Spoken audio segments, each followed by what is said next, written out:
Hello friends, तो लीजिए आपका अब एज यूजुअल रूटीन ब्लॉग आपका आना शुरू हो जाएगा। तो यहाँ पर कल शाम को हम लोग ना पार्क चले गए थे, जो हमारे अपार्टमेंट के ठीक सामने है। काफ़ी बड़ा लेक व्यू का पार्क है, इसीलिए हमारे अपार्टमेंट का नाम भी है केवी लेक फ्रंट। तो यहाँ पर मैं और मिस्टी दोनों थोड़ा बहुत एक्सरसाइज कर रहे थे। लेग स्ट्रेच हो जाता है इससे, इसीलिए क्योंकि मुझे ना लास्ट टाइम जो बैक पेन वगैरह हुआ था, तो उस वक्त से ना सबने कहा, मतलब जो फिजियोथेरेपी जिसने की थी उसने कहा था कि आपको लेग स्ट्रेच हर दिन करना ही होगा। जब भी मैं नहीं करती हूँ प्रॉब्लम फिर से शुरू हो जाती है। तो यहाँ पर ये पार्क काफ़ी खूबसूरत सा पार्क है, चारों तरफ काफ़ी ग्रीनरी है, बीच में लेक है। तो आपको ना मैं आगे दिखाती हूँ उसमें ना कि पूरा व्यू कैसा है इस पार्क का। इधर मुझे और मिस्टी को देख कर के ना जिया का भी एक्सरसाइज शुरू हो गया था, उसे भी था कि मुझे करना है, तो पापा ने उसकी हेल्प की और यहाँ पर हो गया। फिर मिस्टी इस पे भी आ गई थी, वो भी ट्राई करने के लिए। तो आगे आप लोग देखिए कि ये पार्क कैसा दिखता है। कभी मैं सुबह भी जा कर के ना आपको सुबह का भी, मतलब सुबह में कैसा ये पार्क दिखता है वो भी किसी ब्लॉग में आपको दिखाऊंगी। ये तो शाम वाला है, तो शाम का व्यू आप देखिए। काफ़ी अच्छा पाथवे वगैरह बना के इस पर।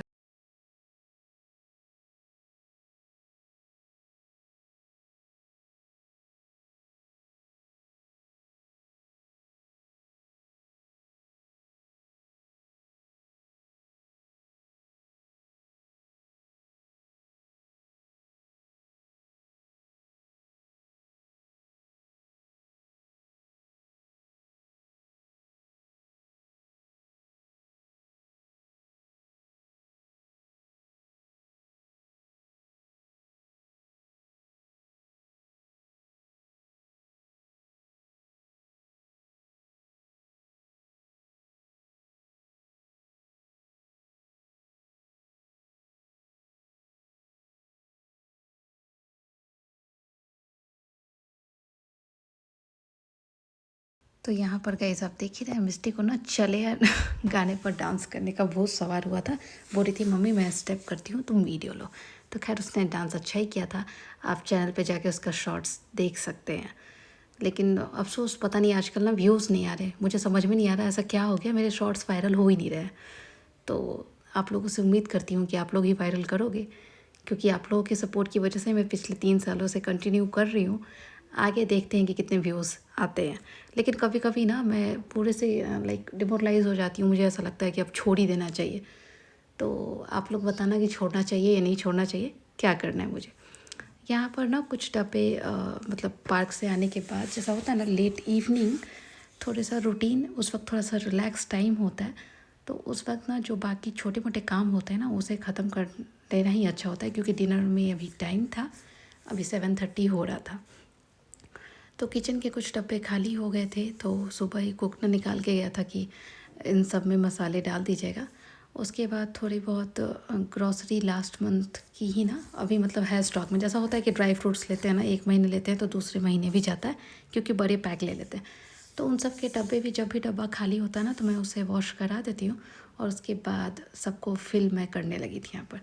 क्योंकि उससे क्या होता है ना कि डब्बे कभी गंदे नहीं दिखते, हमेशा वो क्लीन होता रहता है। तो और फिर मैंने सोचा कि इसी बहाने ना मतलब सारी चीज़ों का स्टॉक मुझे पता चल जाएगा कि इस मंथ की ग्रॉसरी शॉपिंग में कितनी सारी चीज़ें लेनी है। पहले का अगर ये ड्राई फ्रूट्स वगैरह मुझे अंडरस्टूड है कि मुझे इस मंथ नहीं लेना है, सिर्फ मुझे ना किशमिश मतलब कि राइजिन्स लेने होंगे, और शायद बादाम लेना पड़ेगा। वॉलनट और काजू और वो ग्राउंड नट ये सब थे। इवन चिया सीड्स भी खाली हो गया था, तो अभी पैकेट था, तो उसे भी मैंने वॉश करा दिया था, उसमें मैं फिल करने लगी थी।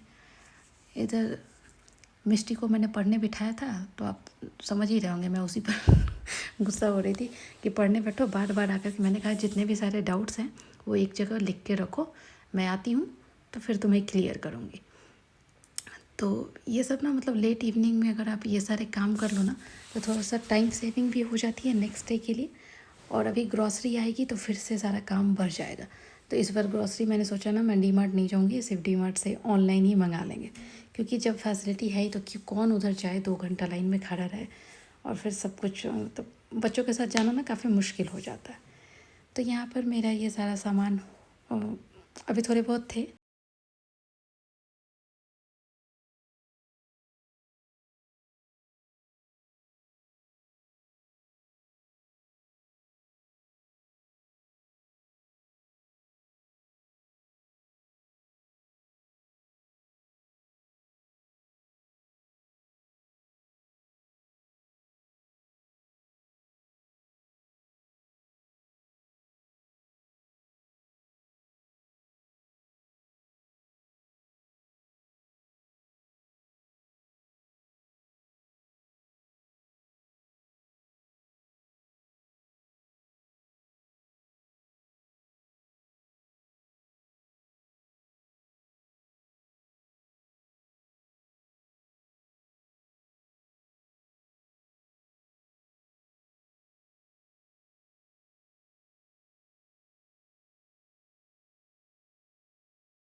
यहाँ पर मेरा हो गया था ये जीरा राइस जिसका मैं खीर बनाती हूँ। मुझे ना इसी जीरा राइस का ही खीर मुझे पसंद है, तो उसे मैंने डब्बे में डाल दिया था। थोड़ा स्टॉक बच गया था तो उसे अंदर डाल दूँगी। उसके बाद मैंने राजमा निकाला था कि राजमा को सोख कर दूँ। तो होता है ना कि कल सुबह की भी तैयारी आपको रात से ही करनी होती है। तो कल था कि राजमा बनेगा, तो राजमा ना मिस्टी को भी काफ़ी पसंद है घर में सबको, और राजमा हेल्दी भी होता है, आप लोग को पता है। तो कल राजमा और चावल लंच में बनेगा, इसकी तैयारी पहले से ही थी। उसके बाद मैं आ गई थी थोड़ी सी चटनी बना ली, क्योंकि आज के डिनर के लिए आलू पराठा कुक बनाकर चला गया था। और चटनी ना मतलब उसे लेट हो रहा था, तो मैंने कहा आप छोड़ दो, मैं बना लूँगी। तो बादाम की चटनी टमाटर और प्याज वाली, तो उसे मैंने बनाना स्टार्ट किया था, क्योंकि ना पराठों के साथ चटनी अच्छी लगती है। तो आप देखिए कि इस चटनी में मैंने क्या क्या डाला।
गाइस ये नेक्स्ट डे आफ्टरनून का, जब मैं कॉलेज से आ गई थी तब गए।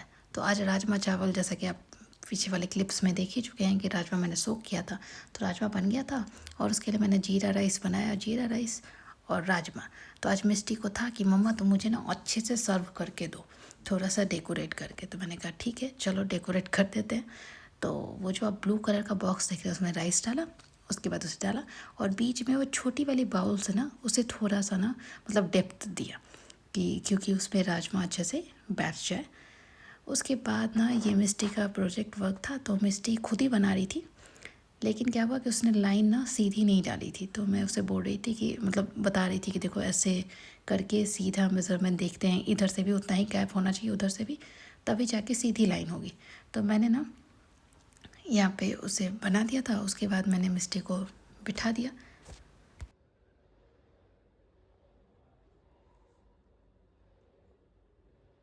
अच्छे से लिखो, बी अच्छे से लिखो। बी है रिटन सर। हाँ नहीं, बी बी वैसे होता है, बी अच्छे से लिखो। ये भी आता है क्या जो तुम बोल रही हो? हाँ अच्छे से लिखो।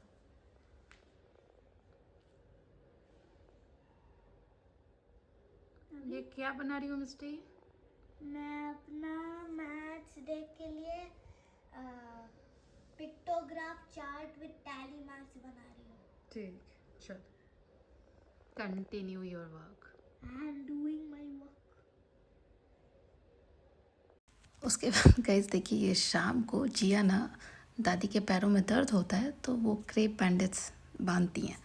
तो जिया ने देख लिया था, तो अभी जिया को ही वो क्रैप बैंडेज बांधनी थी। उधर से पापा भी उसका फ़ोटोज़ वगैरह वीडियोस निकाल रहे थे, और सब लोग हंस रहे थे कि देखो, जिसके बोलते हैं ना कि ये बच्चे घर से ही सीखते हैं, जब जैसा जो दिखता है। तो उसके बाद जिया बोल रही थी कि बाबा आप भी मेरा फ़ोटो निकालो। उसके बाद मैं फिर से किचन में ना मतलब आ गई थी। मतलब शाम नहीं हुई, 3 और 4 o'clock हो रहा होगा। तो उस वक्त ना मतलब मेरी क्लासेस थोड़ी ख़त्म हो गई थी, नहीं शायद स्टार्ट होने वाली थी, सॉरी। हाँ, क्लास मेरी 4 o'clock से थी, उससे पहले का ही है। तो ये दाल वगैरह जो मतलब पहले का ही स्टॉक का जो था, उसे मुझे मिक्स करके रखना था, जो डेली बनता है। तो वो डब्बे में खाली हो गया था, तो उस डब्बे में मुझे मिक्स करके मिलाना था, तो जिसके लिए मैं आ गई थी। और उसके बाद ना वो राजमा के साथ बैगन का ना, मतलब वो जो लंबा पतला वाला वो क्या पर्पल कलर का जो बैगन होता है ना, उसकी कलौंजी, मतलब कि भुजिया ड्राई फ्राई जैसा बनाते हैं। तो आज वो कुक बना कर गया था, लेकिन पता नहीं क्या हुआ, थोड़ा सा ना कड़वा लग रहा था। तो जब सबने नाश्ते में थोड़ा सा पहले ही, मतलब जब खाया था, तो उस वक्त सबने कहा कि नहीं थोड़ा कड़वा लग रहा। मिस्टी को चाहिए नहीं था, तो उसे राजमा चावल मैंने खिला दिया था। तो उसके बाद मैंने कहा कि हम ना थोड़ा सा आमचूर पाउडर लेकर के आते हैं, क्योंकि बैगन में ना कभी कभी ऐसा होता है कि आप थोड़ा सा आमचूर पाउडर दो ना, तो उसका टेस्ट चेंज हो जाता है, उसकी कड़वाहट जो होती है ना वो ख़त्म हो जाती है। तो उधर मैंने कुकर में जिया के लिए खिचड़ी चढ़ाई थी, और इधर दाल भी पूरा उस बॉक्स में हो गया था। तो ये ना 1.5 मंथ आराम से ही चला जाएगा। तो ये मिक्स करके रखा हुआ होता है ना, तो एक काफ़ी काम हो जाता है। इधर मैंने तुअर दाल जो एक्स्ट्रा था उसे मैंने खाली बॉटल में डाला, क्योंकि जब सांभर बनता है तो तुअर दाल की ज़रूरत हो जाती है, तो इसलिए उन दोनों को अलग किया। उसके बाद ना अभी कुछ और थोड़े मोड़े काम थे, मतलब कि आज मैंने बेडशीट वगैरह उठा के ना मशीन में डाली थी, तो अभी बेडशीट भी डालना था। उसके बाद ना ये मैं दूसरा डब्बा लेकर के आ गई थी, उसमें चना, मतलब कि वो ब्राउन चना, उसे भी इस डब्बे में डालना था। उधर खिचड़ी भी सीटी मार रही थी, खिचड़ी हो गई थी। तो मतलब मुझे ऐसा था ना कि अगर जब मैं ग्रॉसरी ऑर्डर करूं, तो और उससे पहले ही ये सारा स्टॉक मैं देख लूं कि मेरे पास क्या क्या है और क्या क्या मुझे लेना है, क्योंकि फालतू का एक्स्ट्रा सामान मंगा के फिर रखने की झंझट हो जाती है। तो यहाँ पर चना भी डब्बे में आ गया था। उसके बाद ये विसल मार रहा था, मैंने उसे ऑफ़ कर दिया। उसके बाद मैंने कढ़ाई में ये बैगन डाली, आप देख रहे हैं वो फ्राई किया, वो ड्राई सब्जी थी, भुजिया बोलो या ड्राई बैगन बोलो। तो उसमें मैंने ना वो आमचूर पाउडर मैं जो लेकर आई थी उसे डाला। उसके बाद ना जब हम खा रहे थे, थोड़ा सा हमें लगा कि थोड़ा सॉल्ट भी कम है, तो मैंने सॉल्ट भी उसमें दिया। उसके बाद फिर उसे कवर करके रख दिया, क्योंकि कवर कर देंगे ना तो उसके बाद वो जो सॉल्ट के साथ अच्छे से मेल्ट होकर के वो पूरा मिक्स हो जाएगा। उसके बाद फिर मैं इधर आ गई थी, अपना ना बेडशीट मुझे निकालना था, दीवान पे बेडशीट डालनी थी, तो वो आप आगे देख।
एक्चुअली जब मैं घर गई थी ना, तो इन लोगों ने ना मतलब पहले वाले जो बेडशीट वगैरह थे उसको उस बॉक्स में ऐसे डाला था कि निकालना ही मुश्किल हो गया था। तो इधर मैंने कुशन में कवर लगाने शुरू कर दिए थे। उसके बाद फिर मैंने उसे साइड में रखा और बेडशीट डालने लगी। और उसी वक्त ये मिस्टी का ड्रामा आप देखिए, आकर के सीधे मेरे ऊपर बोलती है ना कि मंकी आया है मम्मी। तो ये सब बदमाशियाँ ना उसकी चलती ही रहती हैं। तो उसे मैंने कैसे भी उतारा, फिर उसे हटाए, कह रहे मुझे बैक पेन हो जाएगा, ऑलरेडी बैक पेन रहता है, ऐसे मत करो। पीछे से भी सब लोग हल्ला कर रहे थे, कह रहे मम्मी को छोड़ो तो मम्मी गिर जाएगी। उसके बाद ना फिर मैं उसे उतार करके और फिर इधर आई, क्योंकि ना ये मतलब लेने चली गई थी मैं कंघी। आपको मैंने मतलब मेरे पुराने वीडियोस में भी आप देख सकते हैं, मैं जब भी बेडशीट डालती हूँ ना कंघी का यूज़ ज़रूर करती हूँ, क्योंकि कंघी से ना अच्छे से ना वो बेडशीट जो है अंदर की तरफ चला जाता है, जल्दी निकलता भी नहीं है। तो ये काफ़ी ना आसान सा तरीका है बेडशीट अच्छे से डालने का। तो देखिए, क्योंकि ना ये जो मैट्रेस होता है वो काफ़ी अच्छे से फिट हो जाता है बेड पर, तो उसे उठाना निकालना ये भी काफ़ी मुश्किल होता है। तो कॉर्नर पे उठा के डाल दो और उसके बाद ना वो कंघी से आप उसे ना प्रेस पुश करते जाओ अच्छे से बेडशीट, और बेडशीट कभी निकलता भी नहीं है। तो ये ऑलमोस्ट मेरा हो गया था। तो गाइस ऐसे ही ना टाइम निकाल के ना आपको टाइम सेव करना पड़ता है और छोटे मोटे काम ऐसे ही निपटाने पड़ते हैं। तो गाइस वीडियोस को देखिए, मज़े लीजिए, प्लीज़ लाइक शेयर सब्सक्राइब ज़रूर कीजिए और मुझे ना डिमोटिलाइज़ मत होने दीजिए। मैं चाहती हूँ कि आप लोग मुझे ऐसे ही मोटिवेट करते रहें कि मैं आगे बढ़ती रहूँ। तो आप लोगों के प्यार की वजह से ही मैं अभी भी वीडियोस बना ही रही हूँ, छोड़ नहीं रही हूँ। तो आई होप कि आप लोगों को अच्छा लगा होगा। 2 बच्चों के साथ इतना आसान नहीं होता घर को मैनेज करना, इवन पर्सनल और प्रोफेशनल लाइफ दोनों। तो आज कॉलेज मुझे थोड़ा लेट से जाना था, मतलब कि अराउंड 3 o'clock, तो इसीलिए मैंने सोचा कि ये सारे काम ख़त्म कर डालते हैं। गाइज उसके बाद मैंने ये कुशन और बोल्स्टर वगैरह उस पर डाला और मेरा काम ऑलमोस्ट डन हो गया था। और इसे मैं अच्छे से रख रही थी कुशन को, ताकि देखने में अच्छा लगे। Bye guys.